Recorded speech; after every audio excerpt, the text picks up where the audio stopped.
Welcome to WiseTake.com. This is CK013, and we're doing the Wise Talk DFS podcast, formerly known as the WiseTake Weekly DFS podcast. That was for football. Obviously, football is once a week. I don't want to limit myself to just one podcast a week because the NBA goes every day. So we decided to change it up and call it Wise Talk, and we'll try to do 2 or 3 episodes a week. We'll see what we can do. Anyway, the podcasts are, as you can see, a little different, a little more laid back. Show a little bit more of my personality, the little that I have left. And, the videos, I want you to understand that I want to speak clearly. I'm trying my best to make sure that I'm doing, being as professional as possible. But in the podcast, I'm just kind of talking. So I'm just kind of talking and bouncing some ideas off myself and letting you hear my rants, etc. So that's pretty much it. To start off, I did skip Week 17's podcast last week. Sorry.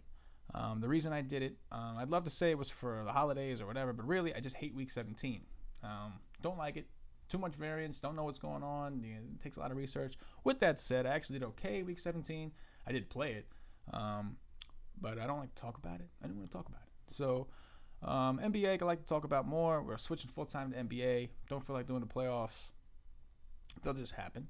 But we're going to go game by game. Before I start, we're going to go position by position. And I'm just going to name off a couple players that I like, maybe that I don't like, whatever I'm thinking at the time.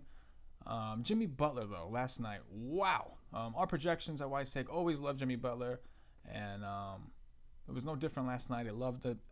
With Rondo out, we've seen the usage go up and Rondo's only out because he got benched. It's weird. But anyway, with Rondo not playing in the rotation, Wade and Butler's usage go up. And with Wade out, it all goes to Butler. And you saw it last night. Butler went nuts.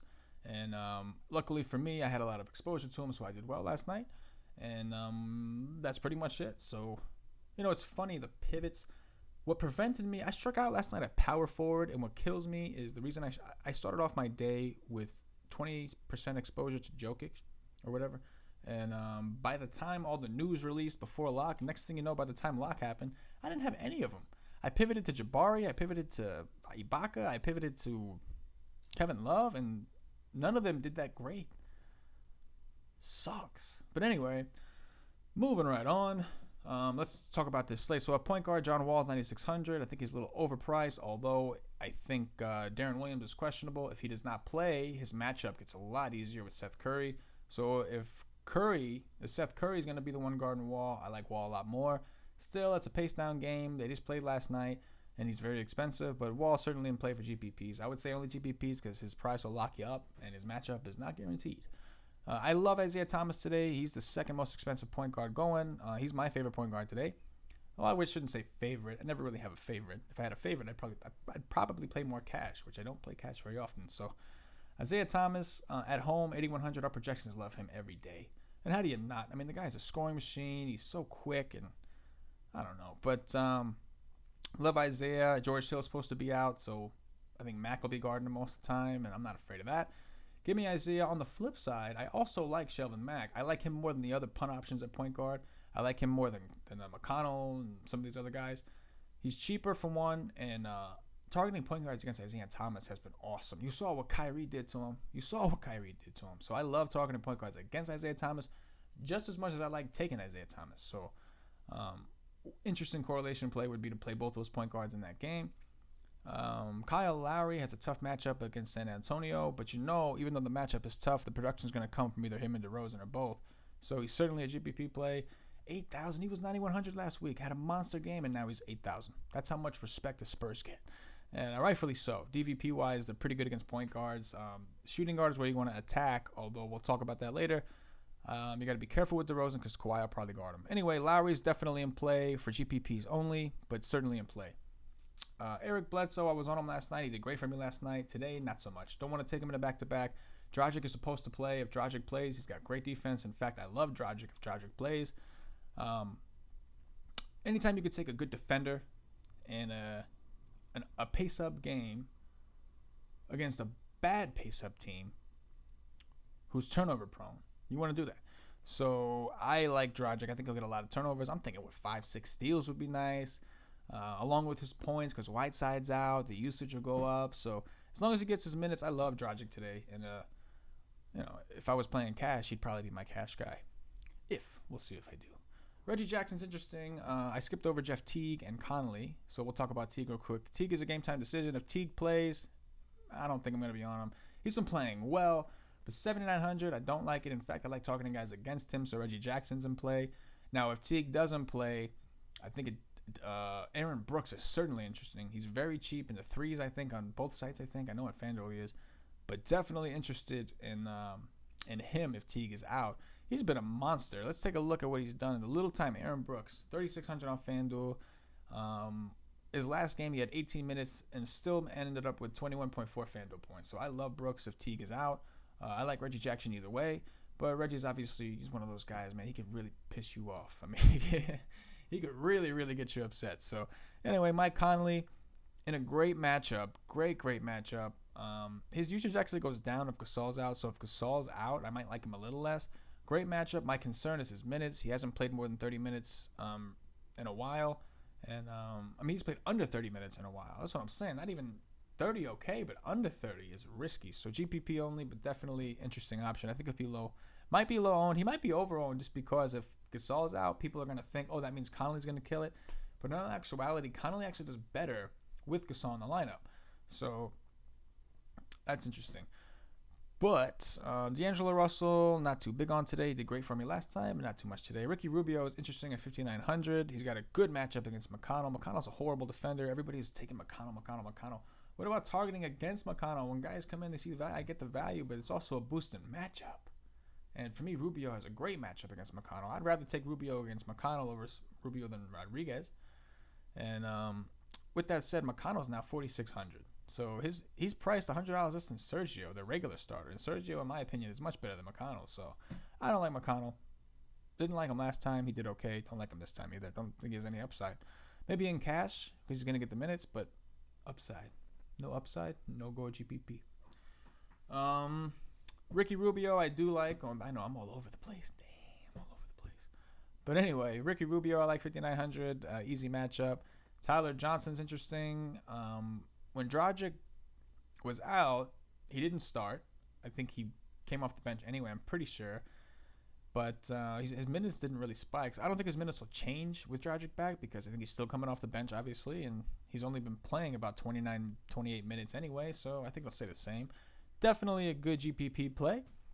Certainly a nice pivot from Rubio if you don't want to target Rubio in that game. But I think Johnson will go under owned, overlooked, and he's also in a good matchup, obviously against the Suns, another turnover-prone team who is bad against point guards and shooting guards. Pretty much bad defensively overall to everybody. That's pretty much Shelvin Max, the only other cheap guy I like, 4,200. Offhand. I got to do some research, obviously, and so should you. But I got my WiseTake projections pulled up, my WiseTake cheat sheet, my DVP chart, my odds chart. I got everything. I'm ready to rock. And my initial impression, I like Shelvin Max. So anyway, moving on to the shooting guard position. I think DeRozan will go overlooked, 7,900. I don't think anybody's going to want to pay up for him because they're worried Kawhi is going to be on him. Kawhi probably will be on him, but if anybody can have a tough matchup and still sink points, it's DeRozan. He's going to shoot anyway, whether he's open or not. He's going to put up his shots. Anytime you can get a star under owned, you got to give him a look. And I think DeRozan is somebody I'm very interested in against San Antonio. Even with Kawhi on him, we don't know how healthy Kawhi actually is. I think Bradley's going to be popular. Bradley's 6,500. I'm thinking he might be the chalk, even though he's against Utah. If he's not, then he's a great play because he's going to, as Marcus Smart is sick, I think. I don't think Marcus Smart's going to play. So if Smart's out, Bradley's going to get extra minutes, extra usage on the second unit. So I like Bradley at 6,500, especially in cash. People may not be on him because he's playing Utah, but they may be on it because Smart's out. So who knows? Bradley Beal is in a good matchup, but he played last night and he's been hurt, so I don't know how much he'll play today. Zach LaVine is in a monster matchup, but he hasn't been performing well, but still, 6,500. Zach LaVine is always a go-to cash guy, so still in play. Not big on Booker. Not big on Richardson with Dragic back. KCP is interesting. He typically does his big days in twos, so he's just coming off a big 30-point game, a 39-point game. Maybe he'll get another 30-point game, so he's in play. Not somebody I'm interested in since Reggie Jackson came back. We've seen his usage dip, so GPP only. Wesley Matthews plays all the minutes in the world, but it doesn't matter. I just don't like him. As many minutes as he plays, you would think he'd be a monster, but he's just not. So he's a guy a lot of people like to go to in cash because he gets those minutes, but Personally, there's too many other guys I like over him. Although, if I think that way, maybe others do too. So maybe he'll be low owned. So I could see that happening. A scenario where he's under owned. If Beal's out, I think his ownership will go up. Anyway, Will Barton's interesting. I love targeting shooting guards against Sacramento. 5,200 on FanDuel. He's going to run that second unit. I think I like Barton better in GPPs and I like Harris better in cash because Harris is the starter and he plays the minutes. If Barton gets the minutes, he really runs that second unit now that Wilson Chandler is starting. So I like Barton. Lou Williams, no thank you. Our projections always like him. The problem is his minutes haven't been there. So remember, when you're looking at our projections, you got to check and see if you agree with those projected minutes. And if Williams was playing 28, 29, 30 like he used to, I would love him at 4,800. But he was against Toronto, 17, against Dallas, 21, against the Clippers, 24. With that said, I'll pass. Nick Young's been playing better. I think that's why he's been getting more minutes. And he's $100 cheaper. So if I'm going to take it, I would take Young, wouldn't I? But I'm probably not going to take either of those guys. Don't really like that game too much. Don't like Hood. Allen's interesting. Seth Curry, if Deron Williams don't play, he's shooting guard on FanDuel, but he'll be playing the point. So Seth Curry, 4,300, definitely in play for value if Deron Williams is out. Moving on to the small forward position. Kawhi is coming off an illness. I don't know how healthy he really is right now, but I still like him, 8,300. I think people would rather play Gordon, but Gordon's coming off. It's the second game of a back-to-back, plus he's going to have Crowder defense on him. So I think Kawhi's interesting at 8,300. DeRozan should probably cover him, or maybe even Carroll. Carroll's not a bad defender. So either way, I like Kawhi. I think he might go overlooked. Paul George has been inconsistent. He's in a pace-down matchup. But again, he's always in play. 7,800. He's got a fair price for his upside. And he's certainly in play. Rudy Gay may not play. If he doesn't play, obviously Boogie gets the bump. If he does play, he's in a pretty good matchup himself against Denver, who's not that great against small forwards. Andrew Wiggins, one of my favorite cash plays tonight, if I even play cash. But his minutes are always there. He's got an easy matchup against Robert Covington, who is a horrible defender. So Wiggins, please. I like watching Wiggins. I love taking Wiggins. You know, Tibbs is a minute monster. He'll just keep playing his guys and playing his guys. Look at Wiggins' minutes. 38 against Portland, 39 against Milwaukee, 36 against Denver, 40 against Sacramento, 36 against Oklahoma. He plays minutes. So 6,900 for cash. Minutes is money. I like Wiggins. I like Wiggins in GPPs too, don't get me wrong. But he may be a little chalky. We'll see. It doesn't mean you have to fade the chalk. Remember, you don't always have to fade the chalk, but he may be chalky. Harrison Barnes is interesting. You got to break down where he's going to be. If he plays power forward, I like him a lot more. If he plays the 3, that means Porter's going to be on him. Porter's a pretty good defender. But if he's playing the 4, Markieff Morris is on him, and I think he can have his way with Markieff. So Barnes is certainly a GPP option for me. Don't really like Porter unless if Beal is out, I may like Porter, but again, it depends. If Barnes is going to cover Porter, no thank you. If Barnes is going to cover Markieff, then sure. But Wilson Chandler's interesting. Covington, no thank you, because Wiggins will be on him. I like Crowder a little bit. I think Crowder's going to have to play some minutes here. With Smart out, I think it kind of ties in. And also, because they're going to need Crowder's defense. He's one of their better defenders. They're going to need him to defend against Gordon Hayward as a scoring monster.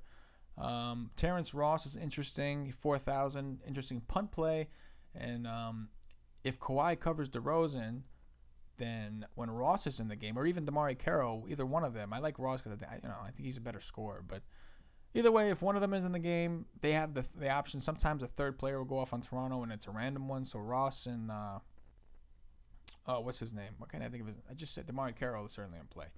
Moving on to the power forward position, I'm off of Aldridge. His price went way too high for me, so I'll be off of him 7,900, and I'll be off of Jokic because I think that he might get into foul trouble with Boogie against Boogie. I can see him getting into some foul trouble. He just played last night. I hate taking big men on the second night of a back-to-back anyway.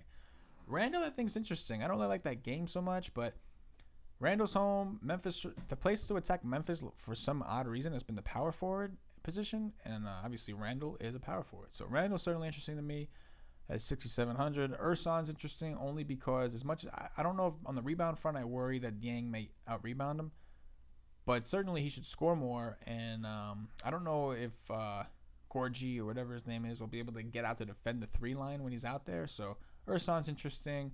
Tobias Harris has been a monster since coming off that second unit.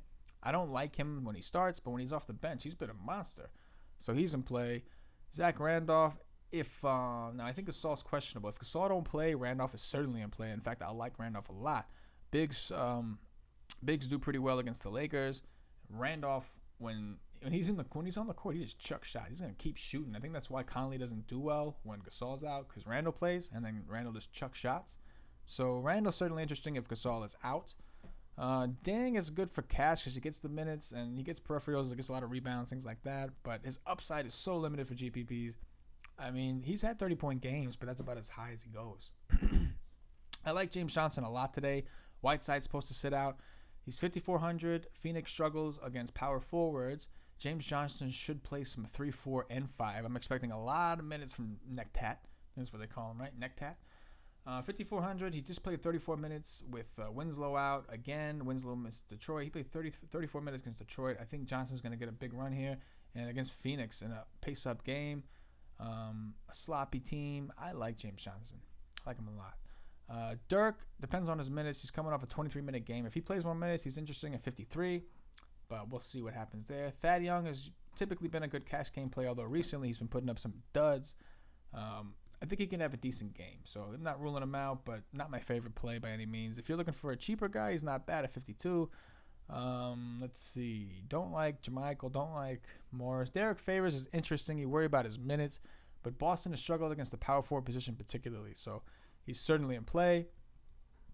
There's some other guys, but I'm going to move on to the center position for the sake of time here. Obviously, the number one play tonight that I think everybody is going to want to be on is Boogie. Boogie is 11-2 on FanDuel. He's in a pace-up matchup against Denver, who's not a good team. Like I said, I like Boogie, especially if Gay's out. If Rudy Gay is out, Boogie's usage obviously skyrockets as if it wasn't high enough. And I don't see Denver being able to contain him without getting into foul trouble. So I like Boogie a lot, 11-2, but I think everybody will. Karl Anthony Towns also in a good spot. He's going to have a tougher matchup with Embiid, but Embiid only plays 28 minutes max, so he's going to have at least, 6-7 minutes without Embiid on the court probably, right? So he's in play, 9,300. I just think that there's so many other ways for Minnesota to score in that game. I just don't think that they're going to be so reliant on Towns. I think Wiggins is in a good matchup. Levine's in a good matchup, even Rubio. So I was surprised that the Philly was only a 4-point underdog. But then again, Minnesota's been struggling. So Towns is interesting, but not my favorite play. Of course, he may go under the radar because I think people are going to pay all the way up for Cousins, or they'll pay all the way down for somebody in the mid-tier or low tier. So Boogie is certainly interesting. Gasol, if he plays, is interesting at 82, but I don't know if he'll play. But if he does play, a great matchup. Andre Drummond, I mean, rebounds, yeah, sure, you might want him in there, but I'm not too big on him at 7,700 against Turner. In fact, I like Turner. Turner's 6,600. That number's kind of jinxed me, man. Every time I take somebody who's 66, they dud on me. But I like Turner. I mean, Drummond's a great target, a great center to target centers against. So I love Turner. I just don't know. That price 66, and it's a superstition thing, sure, but it's not me. It's not that I hate the number. It's whenever I take people in that price range, they dud on me. I don't know what it is. But Turner's interesting. Going back on order, Rudy Gobert, no thank you. I don't like taking big men on the back end of a back-to-back. The matchup isn't terrible. I just don't want to do it. Al Horford's an interesting GPP play because Gobert played a lot of minutes last night, I think. I think the Nets, that was a game. It wasn't a big blowout like they thought it would be. Yeah, he played 38 minutes last night. So either his minutes will be down today or he'll be tired. You got to choose. And if that's the case, I think Horford can kind of go nuts. I don't think anybody's going to be on Horford, especially with Joel Embiid at the same price. I think if you're going to pay 72, you're going to go with Embiid. So I think Horford would be a very interesting pivot play on FanDuel. Very risky. Wouldn't do it in cash. But in GPPs, man, you got to take those darts, man. You got to take those chances. You got to take those half-court shots. And I know it sounds like I'm talking about some punt option. I'm talking about Al Horford, who's actually pretty good. But still, in this kind of matchup and this kind of slate, he kind of is a shot in the dark. So I think Horford's a very interesting GPP play that should go under the radar, or not under the radar. People aren't going to not take him because they didn't look. They're going to not take him because they don't like his matchup. So anyway, interesting. Embiid, I think, is cool. I prefer him in cash. Karl Anthony Towns has been playing better lately defensively, but he doesn't scare me. A lot of big men have had monster games against him, so Embiid's much cheaper. And if I'm going to take anybody from Philly, he's got to be the guy. So there's not too many other guys on Philly that I'd be interested in, but Embiid's really the only one. But at 7,200, like I said, I think he may be somewhat chalky if guys decide to get Wall. Depends. I think everybody's going to go for Boogie, which means that all these guys should be all owned. But we'll see.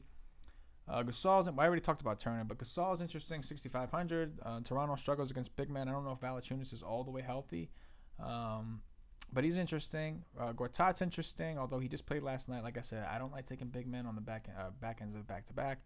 Tyson Chandler's the last guy I will talk about for the center position. He's 4,800. I think he's a great punt play with Whiteside out. Chandler has a big opportunity to soak up some rebounds down there.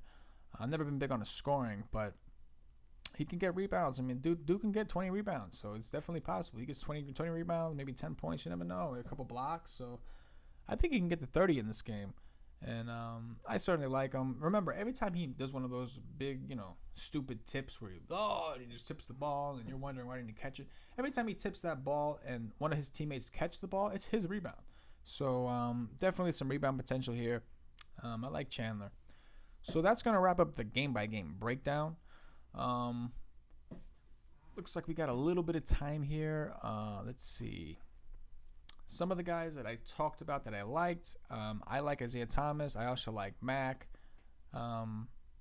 Those are a couple of my favorite plays as far as point guard. I like DeRozan, even though he might not be so popular. Kawhi is interesting. Andrew Wiggins. So there you have it. You got to do your research. Check and see who's playing. It's like 122 right now on the East Coast, so there's still some news that has to come out and whatnot. If you like it, please subscribe on the YouTube channel. You don't have to watch it on YouTube. I have this on iTunes. If you don't want to see this face, it's all good. I won't take it personal. I put this up because some people like to watch things on YouTube. So you can find the audio-only version on WiseTake.com, and you can look at it that way. Please be sure to visit WiseTake.com. If you're not a member, sign up. Membership is free. We provide a bunch of free tools for you. I'm a little accessible. You can reach out on the forums. I'll answer any questions you have. You can contact me on Twitter at CK_013, but I prefer the forums. If you have any questions you want me to answer, anything like that, we can certainly set up something. If you have any ideas you want me to do a video on, let me know. I got one coming up. I know someone asked me to do a video on how to make a GPP lineup. So that's going to come when I think the slate is right and everything's kind of lined up. It's a very broad topic because obviously your GPP builds are going to be different based off of how many games are on the slate, based off of how many stars are playing. So I'll try to get a little more descriptive and maybe break out a little series about it. But anyway, that's it for me. Like I said, please I appreciate you watching. Visit wisetake.com. Go ahead and join. Let's get the forums going. Let's get some conversation going on there. I want to see some conversation. But that's pretty much it for me. Thanks for watching. Best of luck. And that's pretty much it, I guess.